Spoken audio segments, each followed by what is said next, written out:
अस्सलाम वालेकुम students.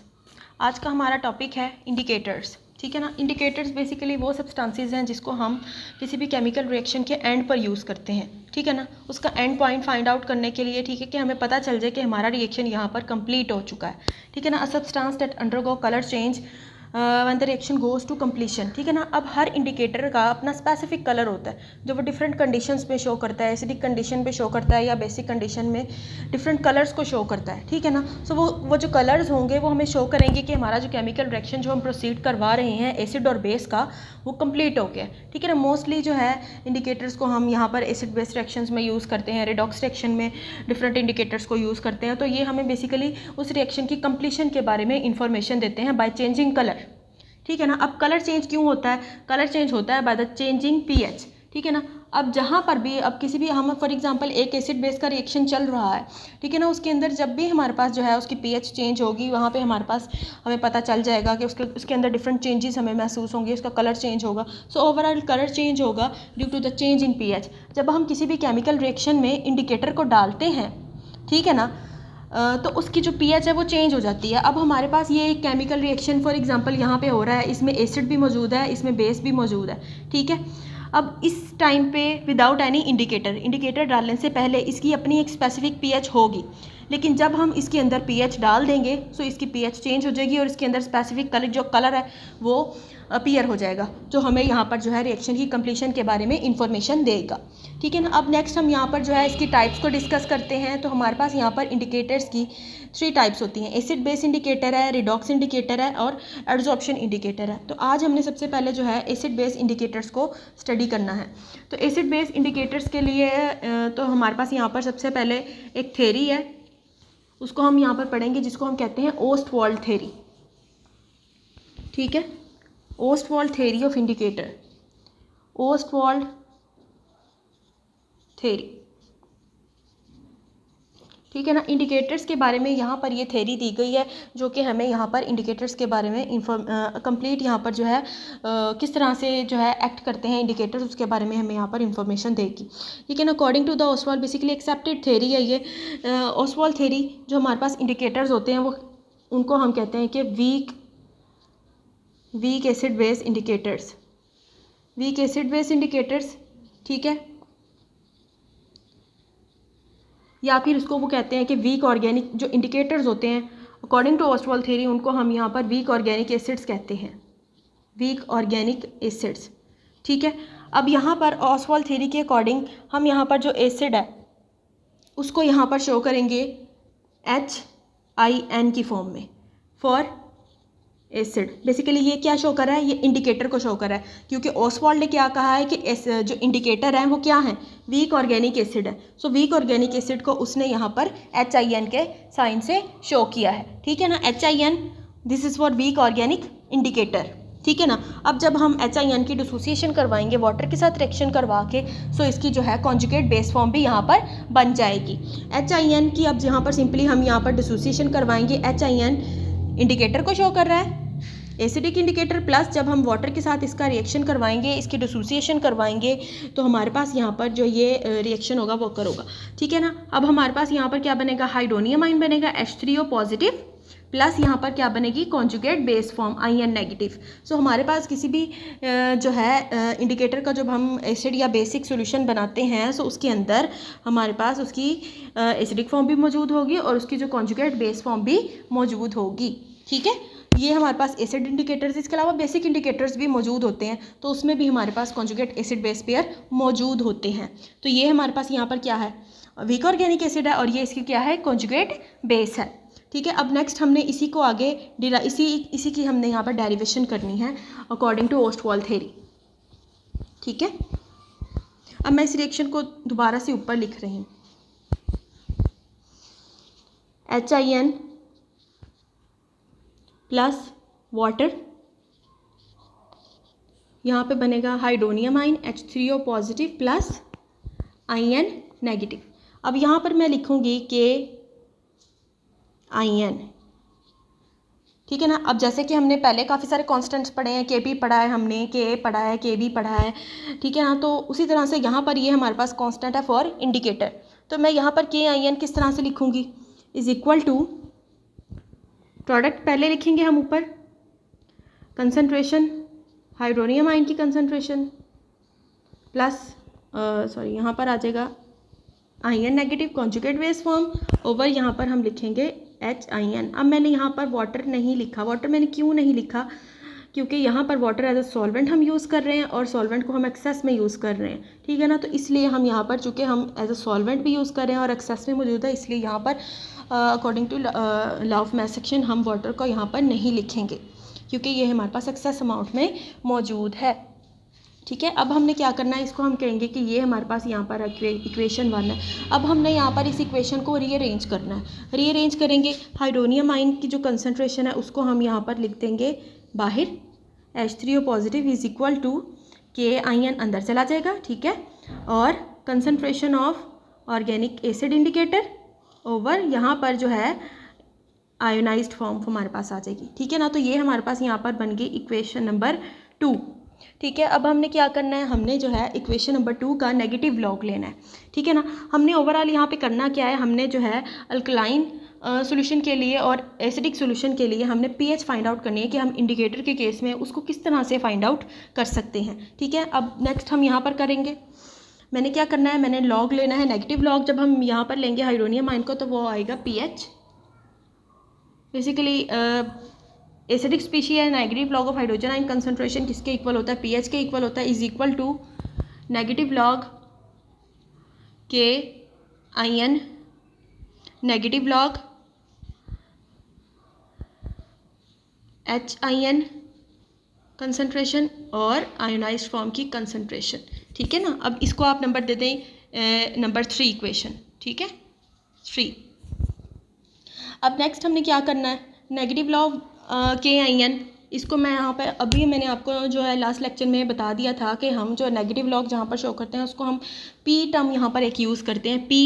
So negative log of KIN is equal to PKIN, मैं लिख सकती हूँ ईजिली, ठीक है ना। Negative log KIN is equal to PKIN, ठीक है ना। अब यहाँ पर जो है हमने जो है इसको जो हमारे पास आयोनाइज्ड और अनआयोनाइज्ड फॉर्म मौजूद है उसको हमने इन्वर्ट करना है, तो मैं यहाँ पर साइन चेंज करूँगी, प्लस लॉग, ये ऊपर चली जाएगी, IN नेगेटिव आयोनाइज्ड फॉर्म है ये, और अनआयोनाइज्ड फॉर्म क्या है इंडिकेटर की, HIN, ठीक है। तो ये हमारे पास यहाँ पर जो है एक इक्वेशन बन गई है जिसमें हमारे पास, जिसके थ्रू हम यहाँ पर इजीली फाइंड आउट कर सकते हैं। अब देखें, pH is equal to PKIN plus log IN negative का मतलब है कि ये आयोनाइज्ड फॉर्म है, आयोनाइज्ड फॉर्म है मतलब कि आयोनाइजेशन के बाद बनी है यहाँ पर, ठीक है ना। और HIN ये अनआयोनाइज्ड फॉर्म है, तो आप इसको यहाँ पर इस तरह से इजीली लिख सकते हैं, pH is equal to PKIN plus log ionised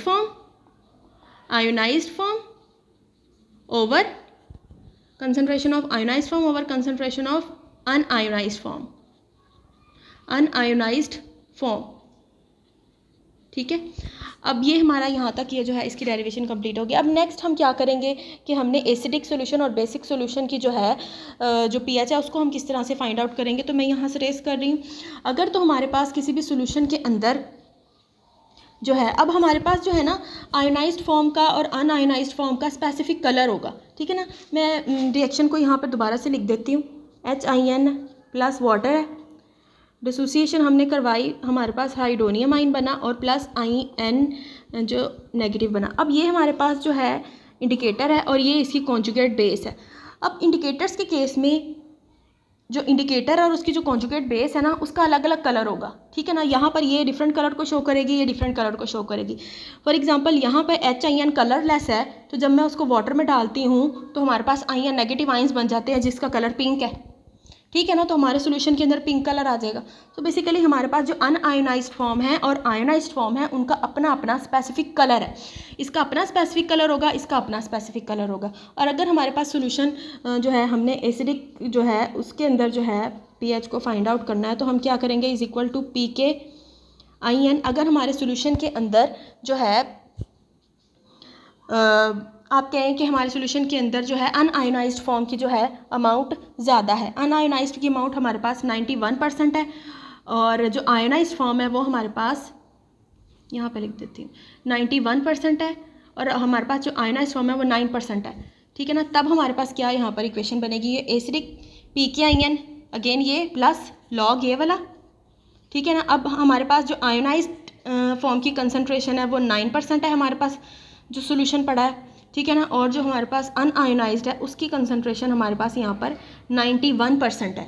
तो हम जब इसको सॉल्व करेंगे तो हमारे पास आएगा PKIN प्लस log 10, ठीक है ना। अब PKIN प्लस log 10 जब हम करेंगे तो हमारे पास आंसर आएगा PKIN प्लस 1, ठीक है, ठीक है। अब इसको हम करेंगे PKIN प्लस, यहाँ पर हमारे पास जो है आप log 10 लेंगे तो log 10 हमारे पास यहाँ पर आएगा 1, तो ये हमारे पास यहाँ पर हो जाएगी pH, ठीक है ना। इसी तरह से आप जो है बेसिक सोल्यूशन की जो है pH को इजीली फाइंड आउट कर सकते हैं अकॉर्डिंग टू ओस्टवाल थ्योरी। इसके बाद नेक्स्ट हम बात करेंगे एक्शन ऑफ फिनोफ्थलीन के बारे में और एक्शन ऑफ मिथाइल ऑरेंज के बारे में, ठीक है। अब यहाँ पर हम एसिड बेस इंडिकेटर्स पढ़ रहे हैं, तो हम डिफरेंट एग्जांपल्स के साथ एसिड बेस इंडिकेटर्स को स्टडी करेंगे। एक्शन ऑफ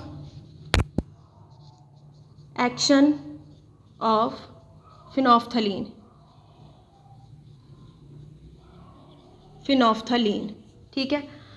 अब फिनोफ्थलीन को यहाँ पर मैं शो कर रही हूँ HPH से, ठीक है। ये मेरे पास यहाँ पर फिनोफ्थलीन इंडिकेटर है। मैंने सबसे पहले क्या करवाना, मैंने यहाँ पर इसके एक्शन की बात करनी है कि एसिडिक सॉल्यूशन में फिनोफ्थलीन किस तरह से एक्ट करेगा, बेसिक आइंस के साथ ही किस तरह से एक्ट करेगा, ठीक है ना। सबसे पहले हम यहाँ पर HPH की डिसोसिएशन करवाएंगे। HPH की जब हम डिसोसिएशन करवाएंगे तो हमारे पास यहाँ पर H पॉजिटिव आइन बनेगा और PH नेगेटिव। सिंपली हमारे पास यहाँ पर जो HPH जो फॉर्म होगी इसकी बेसिकली, जिसको हम एसिडिक फॉर्म कह रहे हैं, फिनोफ्थलीन बेसिकली यहाँ पर है एसिड इंडिकेटर, ठीक है ना, एसिडिक इंडिकेटर होता है। HPH जो फॉर्म होती है वो कलरलेस होती है, लेकिन ये जो PH नेगेटिव फॉर्म होगी और ये हमारे पास यहाँ पर इसका कलर होता है पिंक। अब HPH हमारे पास एसिड है और ये PH नेगेटिव क्या है, उसकी कॉन्जुगेट बेस है। मैंने भी आपको ओस्टवाल थ्योरी में बताया कि हमारे पास एसिड और उसका जो कॉन्जुगेट बेस होगी उनका अलग अलग स्पेसिफिक कलर होगा। ये कलरलेस है तो यहाँ पर इसका कलर आ रहा है पिंक, ठीक है ना। अब हम यहाँ पर इसके एक्शन की बात करेंगे। अगर मैं HPH की जो है इसको किसी भी एसिडिक सोल्यूशन में डाल दूँ, फिनोफ्थलीन मैंने ली, मेरे पास एसिडिक सोल्यूशन है, एसिडिक सोल्यूशन उसमें मैंने डाल दिया है फिनोफ्थलीन। अब आपको पता है कि एसिडिक सॉल्यूशन के अंदर हमारे पास ऑलरेडी हाइड्रोजन आइंस की कंसंट्रेशन ज़्यादा होती है, ठीक है ना। एसिड के लिए हमने यही कॉन्सेप्ट पढ़ा है ना कि हमारे पास जो है हाइड्रोजन आइन की कंसंट्रेशन ज़्यादा होगी एसिड में, और यहाँ पर मैंने उस एसिडिक सॉल्यूशन में मैंने HPH डाल दिया। जब मैं किसी भी एसिडिक सॉल्यूशन में HPH डालूँगी तो हमारे पास जो है कंसंट्रेशन हाइड्रोजन आइंस की बढ़ जाएगी, ठीक है ना। जब भी हमारे पास हाइड्रोजन आइंस की कंसंट्रेशन बढ़ जाएगी तो वो सप्रेस कर देगा, suppress the dissociation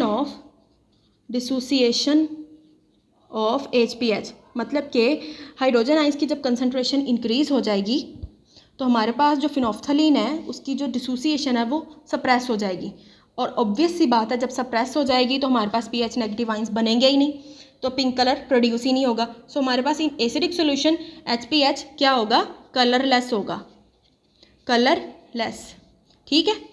तो ये क्लियर हो गया। यहाँ पर हमने दो केसेस पढ़ने हैं। पहला केस ये है कि अगर हम फिनोफ्थलीन को किसी भी एसिडिक सॉल्यूशन में डालते हैं तो एसिडिक सॉल्यूशन में हमारे पास हाइड्रोजन आयंस की कंसंट्रेशन बढ़ जाती है, ठीक है ना। उस हाइड्रोजन आयन की कंसंट्रेशन बढ़ने की वजह से जो HPH है उसकी डिसोसिएशन कम हो जाती है, ठीक है ना, वो डिसोसिएट नहीं हो पाती। तो जब उसकी डिसोसिएशन ही नहीं होगी तो हमारे पास PH नेगेटिव आइंस बनेंगे ही नहीं, तो वो अनआयोनाइज्ड फॉर्म में ही रहेगा। तो अनआयोनाइज्ड फॉर्म क्या है, कलरलेस है। सो एसिडिक सॉल्यूशन में जो फिनोफ्थलीन है वो हमेशा कलरलेस रहेगा। इसी तरह से जो सेकंड केस है वो हमने बेसिक सॉल्यूशन में पढ़ना है। बेसिक सॉल्यूशन, अगर मैं किसी बेस के अंदर फिनोफ्थलीन को डाल देती हूँ, ठीक है ना, HPH है। अब यहाँ पर हम ये रिएक्शन लिख सकते हैं, प्लस हमारे पास यहाँ पर OH नेगेटिव है, बेस के अंदर हाइड्रोक्सिल आइंस मौजूद होते हैं। तो यहाँ पर ये किस तरह का रिएक्शन शो करेगी, HPH है, OH नेगेटिव है, तो ये वाला हाइड्रोक्सल इसके साथ मिलके यहाँ पर वाटर बना देगा प्लस pH नेगेटिव। सो जब मैं किसी भी बेसिक सोल्यूशन में फिनोफ्थलीन को डालूंगी तो क्या होगा, वाटर अनआयोनाइज्ड वाटर बनेगा और यहाँ पर जो है जो हमारे पास कॉन्जुगेट बेस जो बन रही है फिनोफ्थलीन की, जो आयोनाइज्ड फॉर्म बन रही है pH नेगेटिव फॉर्म, उसकी जो अमाउंट है वो ज़्यादा हो जाएगी। सो हमारे पास यहाँ पर जो है पिंक कलर अपीयर होगा सोल्यूशन के अंदर। सो बेसिक सोल्यूशन में फिनोफ्थलीन पिंक कलर शो करती है। क्यों शो करेगी, इसका रीज़न मैंने आपको बता दिया है कि वो बेस के हाइड्रोक्सल के साथ मिलकर वाटर बनाएंगी और यहाँ पर pH नेगेटिव आयन बनेंगे और pH नेगेटिव आयन्स का कलर क्या है, पिंक कलर है, ठीक है ना। सो इसकी वजह से हमारे पास, इसकी प्रोडक्शन, इसकी फॉर्मेशन की वजह से हमारे पास जो है बेसिक सोल्यूशन में फिनोफ्थलीन पिंक कलर को शो करेगा, अल्कलाइन सोल्यूशन में पिंक कलर को शो करेगा। नेक्स्ट हमने जो है, अब ये हमने एक्शन ऑफ फिनोफ्थलीन की बात कर ली, उसके बाद हमने एक और इंडिकेटर पढ़ना है, मिथाइल ऑरेंज।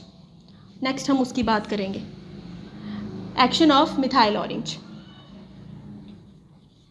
मिथाइल ऑरेंज, अब मिथाइल ऑरेंज यहाँ पर बेसिक इंडिकेटर है, ठीक है। अब यहाँ पर जो है मिथाइल ऑरेंज को हम शो करते हैं MEOH। MEOH से, जैसे हम फिनोफ्थलीन एसिडिक था तो ये बेसिक है, इसलिए हम यहाँ पर हाइड्रोक्सल लगा रहे हैं। अब हम सिंपली इसकी डिसोसिएशन करवाएंगे तो हमारे पास यहाँ पर क्या बनेगा, OH नेगेटिव आइंस बनेंगे प्लस Me, ठीक है, पॉजिटिव। अब देखिए यहाँ पर जो हमारे पास जो है मिथाइल ऑरेंज की अनआयोनाइज्ड फॉर्म है। अनआयोनाइज्ड फॉर्म मतलब कि ये MEOH, इसका कलर होगा येलो, ठीक है, और ये जो हमारे पास आयोनाइज्ड फॉर्म बनी है इसका कलर होगा रेड, ठीक है ना। अब यहाँ पर मैं जो है MEOH को किसी भी एसिडिक सोल्यूशन में डाल दूँगी। यहाँ पर भी हम दो केस ही पढ़ेंगे, एसिडिक सोल्यूशन और बेसिक सोल्यूशन। अब मैं सबसे पहले एसिडिक सोल्यूशन की बात करूँगी कि मैंने मिथाइल ऑरेंज को किसी एसिडिक सोल्यूशन में डाल दिया, तो यहाँ पर हम ये रिएक्शन इजीली लिख सकते हैं। एसिडिक सोल्यूशन में हमारे पास हाइड्रोजन आइंस होते हैं, तो क्या होगा, MEOH, ठीक है, प्लस H पॉजिटिव। ये H पॉजिटिव इस हाइड्रोक्सल के साथ मिलके यहाँ पर अनआयोनाइज्ड वाटर बना देगा प्लस Me पॉजिटिव आइंस, ठीक है ना। अब देखिए एसिडिक सोल्यूशन में हमारे पास अनआयोनाइज्ड वाटर बन रहा है प्लस यहाँ पर Me पॉजिटिव आइंस भी बन रहे हैं। अब Me पॉजिटिव आइंस का क्या है, क्या कलर है हमारे पास, यहाँ पर रेड कलर है। सो एसिडिक सोल्यूशन में जब हम मिथाइल ऑरेंज को डालेंगे तो वो कौन सा कलर शो करेगा, रेड कलर शो करेगा, क्लियर, ठीक है ना, क्योंकि हमारे पास ये जो आइंस बन रहे हैं after the ionisation of methyl orange, इनका कलर क्या है, हमारे पास रेड है, ठीक है। अब इसी तरह से अगर हम बेसिक सोल्यूशन की बात करते हैं तो क्या होगा, इन बेसिक सोल्यूशन में जो मिथाइल ऑरेंज है, अब अगेन जैसे हमने फिनोफ्थलीन के केस में पढ़ा था, यहाँ पर जब हम बेसिक सोल्यूशन की बात करेंगे तो बेस सोल्यूशन में हमारे पास हाइड्रोक्सल आइंस की अमाउंट ज़्यादा होगी और जो हमारे पास मिथाइल ऑरेंज है वो भी बेसिक है, उसके पास भी हाइड्रोक्सल है। सो बहुत ज़्यादा यहाँ पर जो है हाइड्रोक्सल आइंस प्रोड्यूस हो जाएंगे जो कि MEOH की जो डिसोसिएशन है उसको जो है सप्रेस कर देंगे, ठीक है ना। OH negative ions suppress the dissociation of MEOH, ठीक है ना। सो वो जो हमारे पास बेसिक सोल्यूशन के अंदर हाइड्रोक्सल आइंस की प्रोडक्शन ज़्यादा हो जाएगी जो कि MEOH की डिसोसिएशन को सप्रेस कर देंगे, जिसकी वजह से हमारे पास कलर क्या अपीयर होगा, येलो अपीयर होगा। सो बेसिक सोल्यूशन में हमारे पास जो है methyl orange yellow colour show करेगी और एसिडिक सोल्यूशन में रेड कलर शो करेगी। So overall this is the concept of indicator, acid base indicator, ठीक है।